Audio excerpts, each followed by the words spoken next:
ఏడిపిస్తాను, మరి మేము ఏం చేయాలని అడగాలనా, మరి ఏం అడగాల? లేకపోతే రేవంత్ రెడ్డి కాళ్ళు పట్టుకోవాలనా?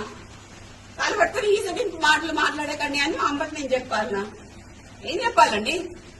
చాలా బాధాకరంగా ఉందండి నేను మాట్లాడడానికి, ఇట్లాంటి మాటలు మాట్లాడడం నేను నిజంగా చాలా బాధాకరంగా ఉంది. ఎందుకంటే మా అమ్మ ఫైర్ బ్రాండ్ అండి, ఫైర్ బ్రాండ్ అయ్యి ఉండి ఇవాళ తను ఎన్నిసార్లు కంటతడి పెట్టిందో నాకు తెలుసు, డాక్టర్ గా నాకు తెలుసు.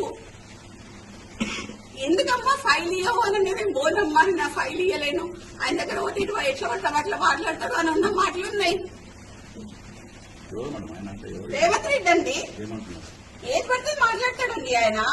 మా అమ్మతోని అసలు ఆయన చక్కగా మాట్లాడిందే ఉండదు. ఇష్టం ఉన్నప్పుడు అండి, అంటే బీసీలంటే అంత చులకని భావం ఎందుకండి?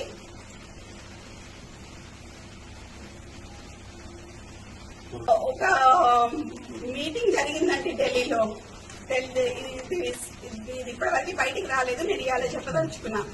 ఢిల్లీలో అందరూ ఖర్గే గారు ఉన్నారు, అందరూ మీటింగ్ జరుగుతున్నప్పుడు అందరు మంత్రులు ఉన్నారు, సీఎం ఉన్నారు, ఖర్గే ఉన్నారు, అందరు ఉన్నప్పుడు మా అమ్మ ఏం మాట్లాడింది అని అంటే, కొంచెం అడ్మినిస్ట్రేషన్ ప్రాబ్లం అవుతుంది, పిఏ మీకు అందజేస్తున్నారో లేదా మాకు తెలియట్లేదు అన్న విషయం మాట్లాడగానే వెంటనే రేవంత్ రెడ్డి పక్కన ఉన్న ఖర్గేకి హిందీలో ఇందుకే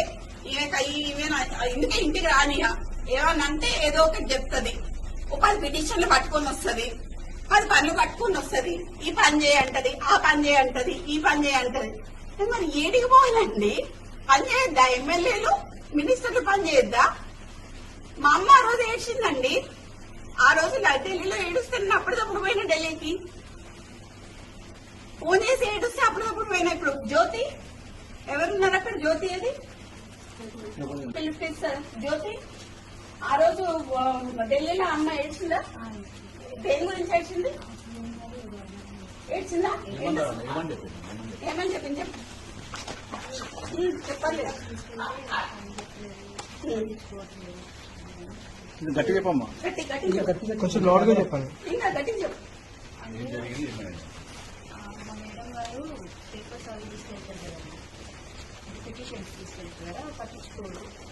నేను అందుకనే పట్టించుకోను అని గట్టిగా హార్ష్ గా మాట్లాడిందేమో. తర్వాత ఏడొచ్చి డాలీ శర్మ గారు కూడా వచ్చారు కదా, డాలీ శర్మ గారు కూడా వచ్చి మా అమ్మని అది చేసి వెళ్ళారండి. డాలీ శర్మ వచ్చి కాసేపు కూర్చొని తన్ని అది చేసి వెళ్ళారు. బీసీలను నొక్కుతున్నారండి, బీసీ లీడర్లని మా నాన్నని మా అమ్మని చెప్పడానికి ట్రై చేస్తున్నారు. ఇప్పుడు ఎక్స్ట్రాక్షన్